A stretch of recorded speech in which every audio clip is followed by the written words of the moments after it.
Hello दोस्तों, आपका एक बार हमारे यूट्यूब चैनल बायोलॉजी वाले में एक बार फिर से स्वागत है।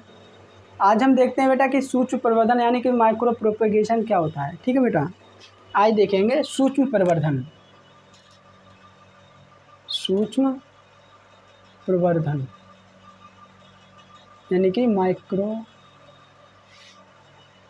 प्रोपेगेशन। बेटा सूक्ष्म प्रवर्धन में हम देखेंगे जो संवर्धन इसका यानी कि जो हमारे सूक्ष्म पौधे होते हैं, ठीक है बेटा, तो उसका जो छोटे छोटे हम टुकड़ों में काट के और संवर्धन माध्यम में उसका यानी कि संवर्धन माध्यम में रख करके और उसका हम यानी कि प्रयोगशाला द्वारा संवर्धन कराते हैं। ठीक है बेटा, तो उसमें क्या देखते हैं कि जो हमारे छोटे छोटे पौधे होते हैं उनका यानी कि ऊतकों या फिर कोशिकाओं में छोटे छोटे काट लेते हैं और उससे करते हैं। ये सिंपली सेम उसी की तरह है जो हमारा टेस्ट ट्यूब बेबी होता है। ठीक है, टेस्ट ट्यूब बेबी हमारा लैंगिक जनन सेक्सुअल रिप्रोडक्शन है। ठीक है, जो ह्यूमन रिप्रोडक्शन में पाया जाता है। ठीक है, और ये अलैंगिक जनन है। तो अलैंगिक जनन ये भी यानी कि सेम उसी की तरह ही है। ठीक है, तो हम देखते हैं कि माइक्रो प्रोपेगेशन होता क्या है। और अगर आपको हमारी वीडियो अच्छी लगती हो तो वीडियो पर लाइक कीजिए, अगर नहीं अच्छी लगती हो तो डिसलाइक कीजिए और वीडियो पे कमेंट कीजिए। ठीक है बेटा, और अगर आप हमारे चैनल पे पहली बार आए हैं तो वीडियो को यानी कि चैनल को सब्सक्राइब कीजिए, जिससे हमारे आगे आने वाली वीडियो का नोटिफिकेशन आपके पास सबसे पहले आए। ठीक है बेटा, अच्छा, और हम आपको बता दें हम जितना भी पढ़ा रहे हैं बेटा वो सब एनसीईआरटी बेस से ही पढ़ा रहे हैं। ठीक है, आप यहाँ पे पढ़ रहे हो अच्छी बात है, लेकिन आप जहाँ तक हो बेटा आप एनसीईआरटी बुक पढ़िए। ठीक है, एनसीईआरटी बुक में क्या है बेटा, जितने भी हाई लेवल के एग्जाम होते हैं वो सारे एनसीईआरटी बुक से ही बिलोंग करते हैं। ठीक है बेटा, तो जितना भी है वो पूरा एनसीईआरटी बेस से पढ़ा रहा हूँ। ठीक है, आप देख लीजिए। आगे देखते हैं हम माइक्रो प्रोपेगेशन क्या होता है। देखते हैं कि माइक्रो प्रोपेगेशन कैसे होता है। ठीक है, यानी कि सूक्ष्म प्रवर्धन हम किस प्रकार से करते हैं, यानी कि ठीक है, तो यानी कि हम देखते हैं कि जो कोई हमने यानी कि कोई पेड़ ले लिया, यानी ये गमला है हमारा। ठीक है, ये है हमारा गमला में हमारा एक पौधा है। ठीक है, छोटा सा पौधा है, ये गमला हो गया हमारा। ठीक है, इसमें छोटा सा पौधा है। ठीक है, अगर इस पौधे को हम बाहर निकालेंगे तो जो पादप भाग हो गया। ठीक है, जो पौधे का पादप भाग हो गया, और इस पादप भाग के यानी कि जो ऊतक या फिर कोशिका, ठीक है, इसके ऊतक छोटे से या फिर कुछ भी थोड़ा छोटा सा काट के और संवर्धन माध्यम में रखते हैं। ठीक है, संवर्धन माध्यम ये हमारा है संवर्धन माध्यम। ठीक है, ये संवर्धन माध्यम है, इसके छोटे छोटे टुकड़े काट करके हम संवर्धन माध्यम में रखते हैं। ठीक है, तथा संवर्धन माध्यम से देखते हैं थर्ड स्टेज, ये देखते हैं स्टेप वन। ठीक है, स्टेप टू, और ये हमारा होता है स्टेप थ्री, ये स्टेप 4, ये हो गया हमारा स्टेप 4, और ये लास्ट बचा वो हो गया हमारा स्टेप 5। ठीक है बेटा, जो स्टेप 5 यानी कि 5 क्रिया में यानी कि हमारा ये संवर्धन ऊतक कैसे होता है वो हम आपको समझाएंगे। ठीक है, तो सबसे पहले गमला है हमारा स्टेप 1 में। ठीक है, स्टेप 1 से गमले में से हमने कोई पौधा निकाला। मेरी इतनी अच्छी यानी कि ड्राइंग नहीं है, इस वजह से थोड़ा ऐसा ही है, पौधे वगैरह ऐसे बने हुए हैं, लेकिन आप अच्छे से बनाना अपनी फेयर में। ठीक है, आप जब भी यानी नोट बनाओ तो उसमें अच्छे से बनाना। तो हम देखते हैं कि पहले से निकाला, फिर स्टेप 2 में हम पहुँचे संवर्धन माध्यम में। ठीक है, संवर्धन माध्यम हमारे छोटे छोटे जो कण हैं, ये छोटे छोटे ये कण। ठीक है, ये ऊतक बोलते हैं, ऊतक या कोशिका बोल सकते हैं इन्हें। किसकी कोशिका? पौधों की। ठीक है, ऊतक या कोशिका है जो छोटे छोटे, इन्हीं ऊतक कोशिका को हम स्टेप 3 में लाते हैं। तो जो परख नली है, परख नली यानी कि इसे बोलते हैं हम यानी कि संवर्धन माध्यम ये होता है। ठीक है, तो संवर्धन माध्यम में यानी कि द्रव भरा होता है। ठीक है, द्रव भरा लिक्विड भरा हुआ होता है, तो उस लिक्विड में हम डाल देते हैं। ठीक है, ये हमारा हो गया पादप सेल, ये वही पादप सेल है जो हमने इसमें से उठा के डाला था। ठीक है, ये पादप सेल हो गया हमारा, तो हम उसमें डाल देते हैं।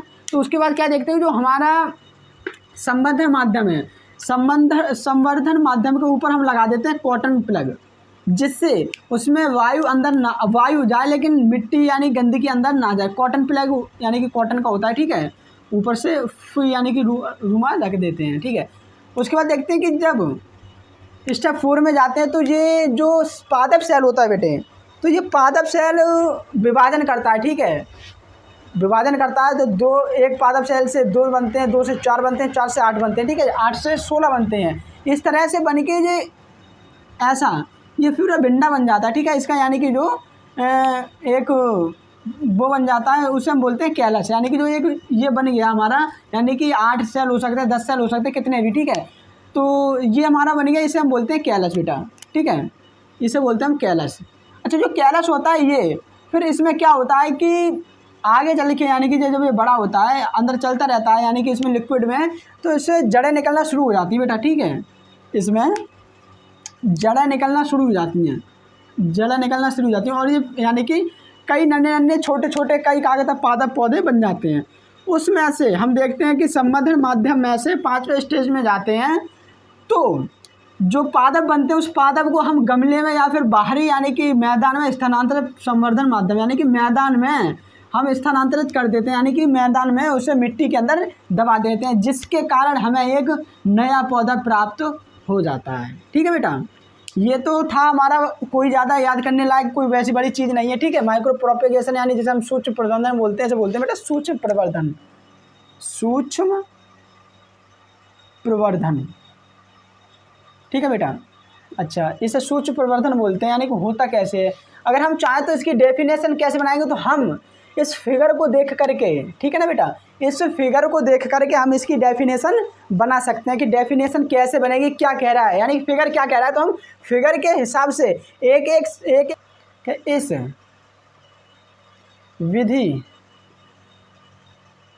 इस विधि यानी कि इस विधि द्वारा पादपों का प्रवर्धन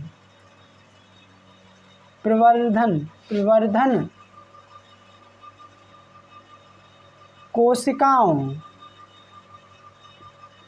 ऊतकों, ठीक है, इस विधि से प्रवर्धन कोशिकाओं, ऊतकों व अंगों को, कोशिकाओं के अंगों को, ठीक है, यहाँ पे लिखेंगे के अंगों को, ठीक है। इसके यानी कि अंगी तो थे, के अंगों को संवर्धन, ठीक है बेटा, संवर्धन माध्यम में क्या करते हैं बेटा, संवर्धन माध्यम में प्रयोगशाला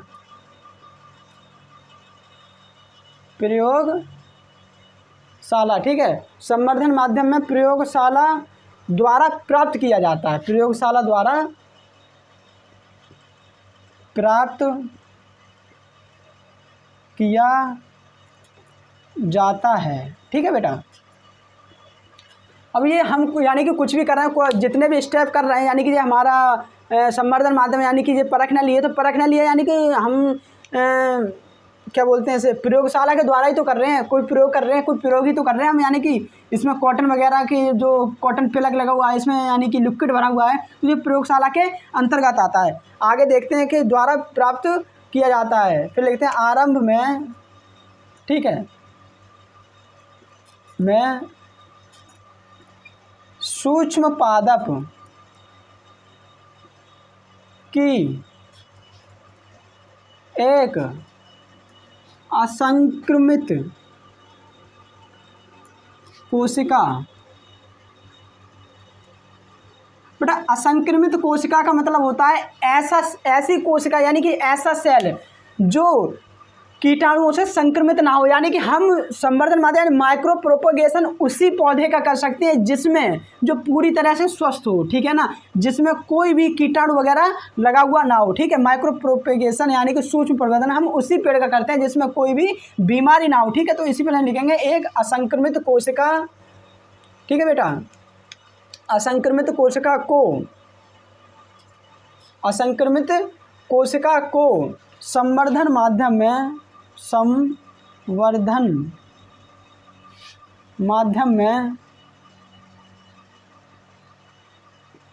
ठीक है बेटा, संवर्धन माध्यम में रखा जाता है,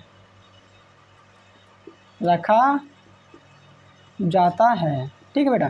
ये संवर्धन माध्यम है, इसमें हमने ये कोशिका या ऊतक हम जो भी बोल सकते हैं वो हमने रख दिया। इसके बाद क्या करते हैं कि थर्ड स्टेप पे आएंगे, तथा इन्हें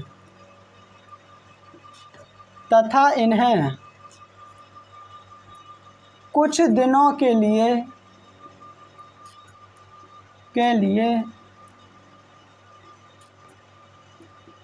छोड़ दिया जाता है, ठीक है बेटा। यानी कि इसे हम कुछ दिनों के लिए छोड़ देते हैं, जिससे कि जो इसमें यानी कि डेवलपमेंट होता है, यानी कि जो डेवलपमेंट यानी कि बदलाव होता है, जो पादप सेल है इसमें बदलाव होता है, 1 सेल से 2 सेल बनेंगे, 2 से 4 बनेंगे, 4 से 8 बनेंगे, इसलिए हम इसे छोड़ देते हैं। इसके बाद हम देखते हैं कि छोड़ दिया जाता है। फिर इनमें विभाजन के पश्चात आगे लिखेंगे, इनमें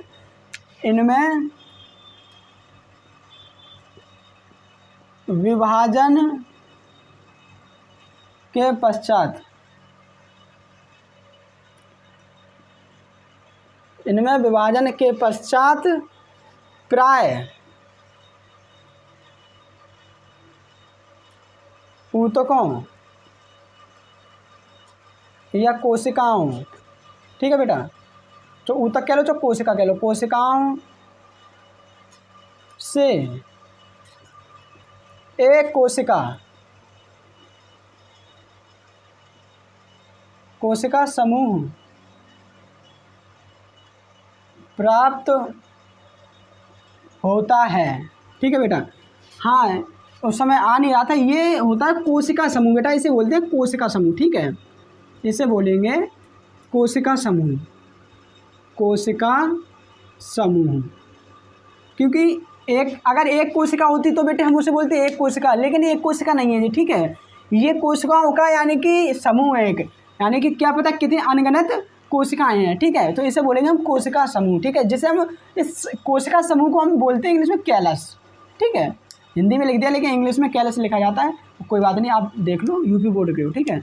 समूह प्राप्त होता है, इसके बाद देखते हैं जिन्हें कैलस कहते हैं, ठीक है, समूह प्राप्त होता है जिन्हें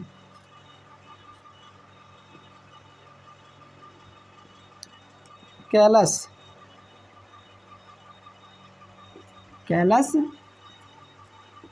कहते हैं, जो बाद में विभेदित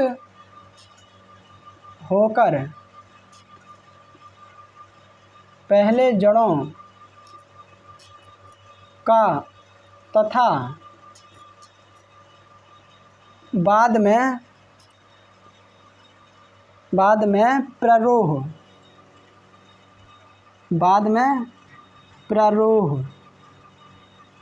का निर्माण करती है, ठीक है बेटा। जो मैंने आपको बताया था कि यानी कि जो जड़ें निकलना शुरू होती है कैलस में से, यानी कि कैलस अनेक कोशिकाओं का समूह होता है, ठीक है, तो अनेक कोशिकाएं हैं तो अनेक पौधे बनेंगे इसमें, ठीक है। ये तो एक हमने आपको समझाने हेतु यानी कि छोटा सा संवर्धन माध्यम दिया है, संवर्धन माध्यम बहुत बड़े बड़े होते हैं, ठीक है, तो काफ़ी यानी कि पौधे होंगे तो काफ़ी जड़ें निकलेंगी, ठीक है, काफ़ी जड़ें निकलेंगी, जिससे जब जड़ें निकल जाएंगी उसके बाद निकलता है प्ररोह बोलते हैं, यानी कि तो ऊपर की कली निकलती है उसे बोलते हैं प्ररोह, ठीक है, यानी कि जैसे हम बोलते हैं तना, वो निकलता है। उसके बाद हम क्या करते हैं 5वें स्टेज में कि हम मैदान में स्थानांतरित कर देते हैं, ठीक है, मैदान में मिट्टी के साथ गाड़ देते हैं, दबा देते हैं, ठीक है, मिट्टी में दबा देते हैं, करता है। उसके बाद लिखेंगे यह अनेक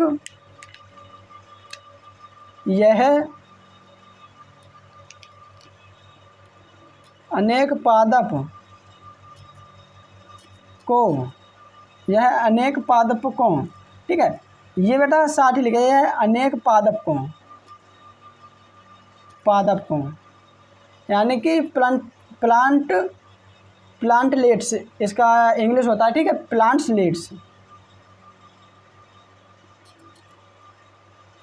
प्लांटलेट्स का निर्माण करता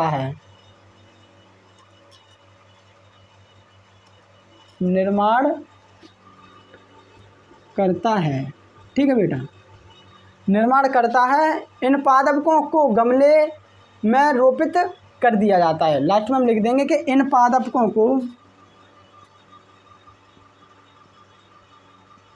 यानी कि प्लांटलेट्स को, ठीक है, पादपों को गमले में रोपित कर दिया जाता है। ठीक है बेटा, ये हो गया हमारा यानी कि माइक्रो प्रोपोगेशन होता क्या है, हमारी इतनी सी डेफिनेशन में। अब डेफिनेशन बनी क्या बेटा कि जो हमने यानी कि आपको जो ऊपर यानी कि जैसे क्या बोलते हैं डायग्राम बनवाया है, इसी डायग्राम से ही हमने जो कि लिखा है इसमें, इसी डायग्राम से हमने निकाल के लिखा है। ठीक है ना, कि इस विधि द्वारा, एक बार और समझ लो, इस विधि द्वारा पादपों का संवर्धन कोशिकाओं तक के अंगों का संवर्धन, पादपों का संवर्धन कोशिकाओं ऊतकों के अंगों का संवर्धन, यानी कि पादप का संवर्धन तो हम करते हैं लेकिन उस पादप के कोशिका या ऊतक का संवर्धन करते हैं। ठीक है बेटा, ये हमारे जो छोटे छोटे पदार्थ पौधे हैं वो ऊतक बोल सकते हैं, फिर बोलते हैं कोशिकाओं का संवर्धन प्रयोगशाला द्वारा प्राप्त किया जाता है। ठीक है, यानी कि प्रयोगशाला द्वारा प्राप्त किया जाता है। आरंभ में सूक्ष्म पादप की एक असंक्रमित कोशिका को, सूक्ष्म पादप यानी कि छोटे से पादप की असंक्रमित कोशिका मैंने आपको बताया था कि ऐसी कोशिका जो रोग ग्रहित हो, रोग ग्रहित ना हो, यानी कि जिसमें कोई रोग ना लगा हो, संक्रमित कोशिका को संवर्धन माध्यम में रखा जाता है तथा इन्हें कुछ दिनों के लिए छोड़ दिया जाता है। ठीक है बेटा, इनमें विभाजन के पश्चात प्राय ऊतकों या कोशिकाओं से एक कोशिका समूह प्राप्त होता है जिन्हें कैलस कहते हैं। ठीक है, जो कोशिका समूह हमें प्राप्त होता है इसे बोलते हैं हम कैलस, जो बाद में विभेदित होकर पहले जड़ों का तथा बाद में प्ररोह का निर्माण करती है। ठीक है बेटा, पहले जड़ बनाएगी फिर बाद में प्ररोह, क्योंकि प्ररोह पहले कली नहीं निकलती, पहले बेटा जड़ ही निकलती है। पादप को कोई भी बीज भी लगाएंगे तब भी, ठीक है, पादप में कुछ भी करो पहले जड़ निकलती का निर्माण करती है।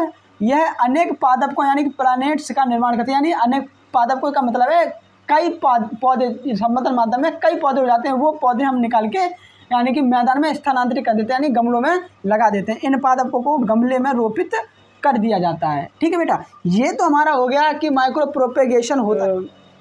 हम आगे की वीडियो में देखेंगे, हमने अब तक पढ़ लिया था लैंगिक जनन पूरा पढ़ लिया। ठीक है बेटा, जितना भी था हमारा वो लैंगिक जनन, हमने अलैंगिक जनन पढ़ लिया, अलैंगिक जनन पढ़ लिया। ठीक है, अब हमारा रह गया लैंगिक जनन। ठीक है बेटा, पौधों में लैंगिक जनन, लैंगिक जनन, लैंगिक जनन में सिंपली यानी कि जो बीज बनते हैं, बीज कैसे बनते हैं वगैरह वगैरह यही देखा जाता है। ठीक है, तो अगली वीडियो हम बेटा ये देखेंगे लैंगिक जनन यानी सेक्सुअल रिप्रोडक्शन, सेक्सुअल रिप्रोडक्शन। ठीक है बेटा, आज के लिए इतना ही बस काफ़ी। ठीक है, अगर आपको हमारी वीडियो पसंद आती हो तो लाइक कीजिए, कमेंट कीजिए, अगर अच्छी नहीं लगती हो तो अनलाइक कीजिए। ठीक है, और अगर आप हमारे वीडियो पे पहली बार आए हैं तो चैनल को सब्सक्राइब कीजिए, जिससे हमारी आगे आने वाली वीडियो का नोटिफिकेशन आपके पास सबसे पहले पहुंचे। धन्यवाद।